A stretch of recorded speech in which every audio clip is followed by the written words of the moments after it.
kind of thinking about your situation in games. So before I move in on it, why don't you let me know what you have in mind?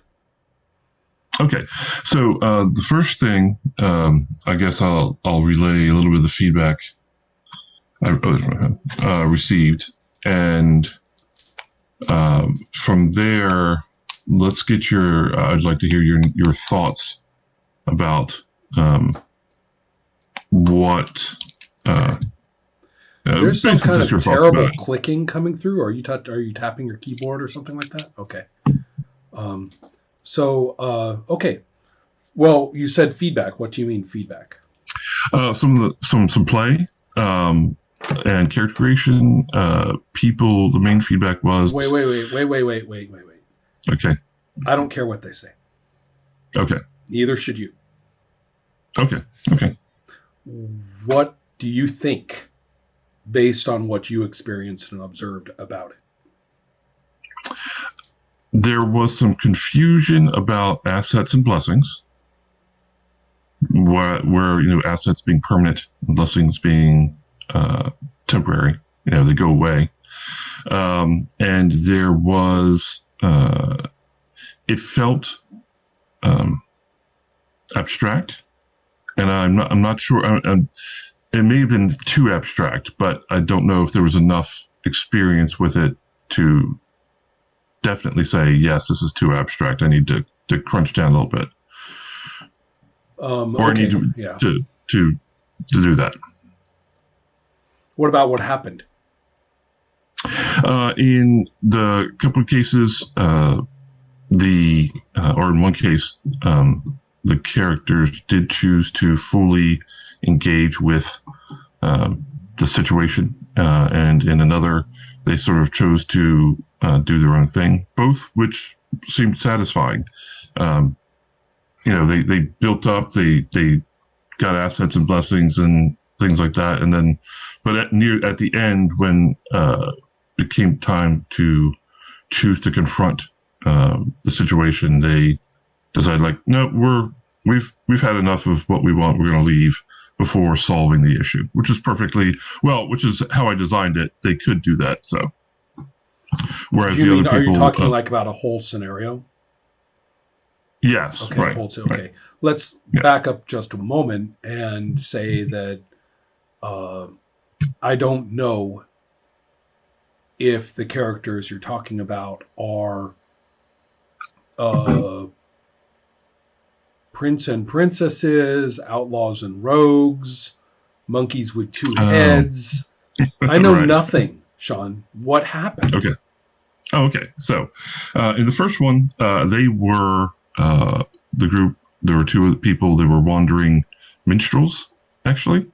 Um, Both had come from a poor, uh, chosen to become poor background, um, and they decided to go into a village, very Seven Samurai like, in that case, um, and fend off not bandits actually, but locusts that were attacking the village.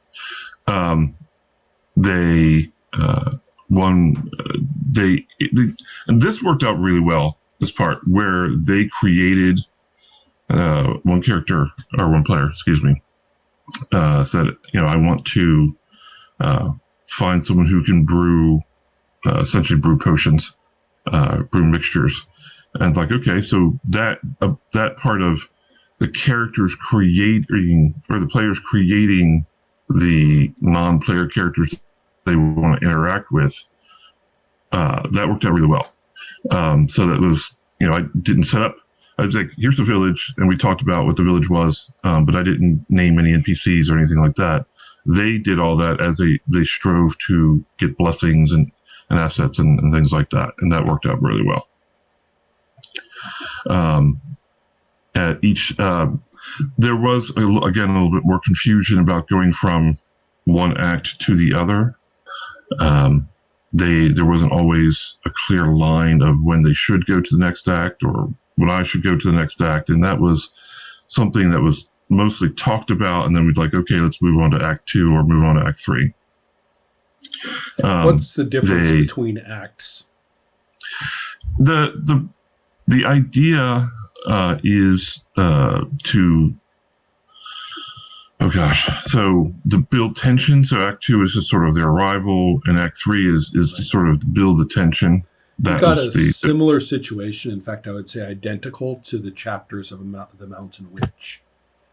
okay. The Mountain Witch suffers from several things, and my new reading of it and my new play of it, really, you can really see some really big baseball stitches, you know, Yeah. in it. Um, one of them is this business about chapters, and Yeah. ultimately, he talks about how there are sort of four-ish phases that roughly correspond to geographic sectors of the mountain. And that only really exists so that you don't just fuck around on one part of the mountain forever. The GM has sort of some remembrance. Oh, yeah, we're supposed to be going up, right? And Right. basically, you're supposed to say, well, quick, think about it, man. You got to remember there is another phase, which only means just keep going up the mountain. So it doesn't mean Correct. anything. There's no trigger for a phase. There's no Right. mechanics relative to a phase. That's all it means. And I don't even see why it's called the phase. Okay, number one. Yeah. Number two, he's got these things called chapters, which again have no definition until you comb through, and there's like this vague blither about what a chapter is over and over. And it doesn't say anything or do anything about it until you finally figure out that the only reason that he's using the term at all is that there is along with all the voluntary ability for a person to bring in their dark fate into play, Right. the end of a chapter means everybody has to.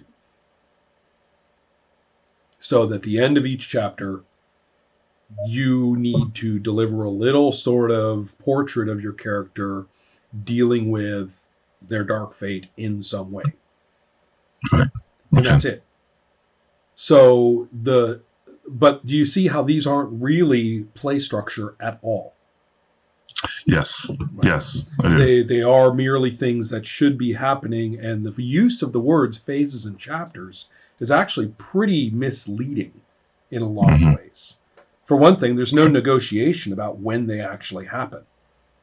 Right. There's no necessary. I mean, the only thing about the phases is that the game master should just remember to keep going up, for Christ's sake. And Yeah. then the only reason for the chapters is to have these periodic between two encounters of some kind every so often. And it even says, how many chapters? I don't know. Every phase should have 1 to 2. Yeah. That seems like So a you're kind of like, small. wait a minute, that sounds like there's a lot of structure there, and there's no structure. Right. So it's basically saying, don't go too many encounters without a quick look at everybody's dark fate situation. Right. Right. And don't stop going up.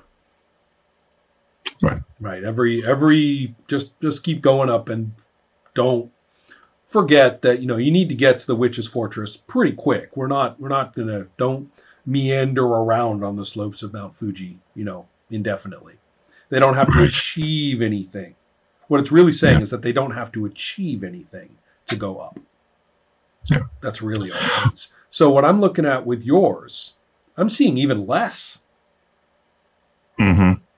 I mean, if tensions aren't rising, if there isn't rising action, putting it into phases or chapters isn't going to help you. No. Right. Exactly. Exactly. And so it's so that's sort of my consideration is sometimes I look at that. I think I told you this before. I mean, I remember the very first 2-page Empire of the Dragon Lotus, and I was like, Right. oh, this looks really interesting. And then when you gave me this, and this is what 15 years later, more It perhaps. is. Right. I'm looking at it and I'm going, what kind of weird knockoff of Primetime Adventures, The Mountain Witch and Troll Babe is this with all the fun taken out? I mean, what Well, is this? right? It's funny because I mean, what did the story gamers get hold of it? Did Sean go and talk to people? What happened? no, Yeah. no. When it was funny because when I'd heard of the Mountain Witch, but I'd never played it. And then I started listening to the actual play that you're doing. I'm like, wow, that's very heavily similar to EODL. It's like there's a lot of similarities there, and it's completely unintentional. That's not the issue. It's not that I'm saying that it's specific. Oh no, right? Yeah, but I was just saying that definitely were things there. And then I read Troll Babe recently because I was like, oh, I realized I haven't read Troll Babe, and I was like, oh, yeah, there we go. Look at that. Which is, I mean, reinventing the wheel is fine. Right, as long as, like you say, issue. it's fun and interesting. Yeah. Well, that becomes the point, though. I would like to venture a couple of points. Number one, absolutely. It doesn't matter who invents the brewer of potions. Either you said there is one and you had her ready behind your screen the whole freaking time. Right. So I suppose that means she's more real, right? To some, right, whatever. Right. You know that's not what it means. Point is, you could have done that, or they could have, like written, okay, I know a brewer of potions, and that was on their sheet, and spent, with points or some shit like that. Or either you or they could have improvised such a character insofar as it wasn't stupid to do so at any point during play. Those are all the same thing. They're all. I mean, it's nice to have rules for what you can and can't do for that, but there's no special virtue to simply giving players that capacity. In the 90s, realizing that could even happen at all was like a bolt from the blue to a lot of people. Right. So all of a sudden you were like, oh, you have this many story points and you can spend a story point. That means you know a guy in the town, and stuff like that. Yeah. And everybody's like, oh, that's so innovative. And you're kind of going, no, the Game Master's been inventing shit into play, throughout the course of play all the time, no matter if they claim they're not, they do. Yeah. So, what do you think we do behind those screens? Yeah, exactly. And so, that's who says just because Bob made it up doesn't mean it's any more profound than Joe making it up. No, for sure. Absolutely. So the point that I'm getting at is, let's take a look at this endeavor of yours as a whole. Let's examine your knowledge of quest worlds. Okay. And the harsh question is, don't you already have a game to play this with?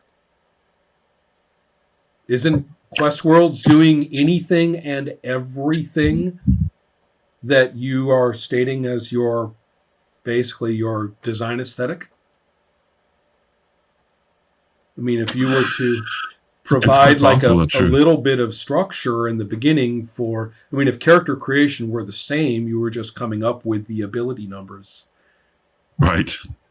Right. Then, through your rubric of, choose this, choose that, say this, say that, and you end up, bam, bam, bam, bam, bam, the numbers play out this way because of what I said, and now we're ready to play. And there really isn't anything in the way that game, specifically Quest Worlds, plays that isn't any different from what you're talking about. Right. How familiar are you with the pool? Everyone says they know it. No, I don't. I've never read the pool. Okay. Let us say, do you have any D6s on you at the moment? I sure do. I bet. Why don't you grab a fistful of those? I have a fistful of D6s. Okay. So if you were to have a Dragon Lotus character, and you were to name, let's say 2 of their assets, what might 2 good assets for a nicely consistent character be? 2 assets might be a powerful uncle and a religious talisman. Okay. The powerful uncle helping with one path, the talisman with the other. Excellent.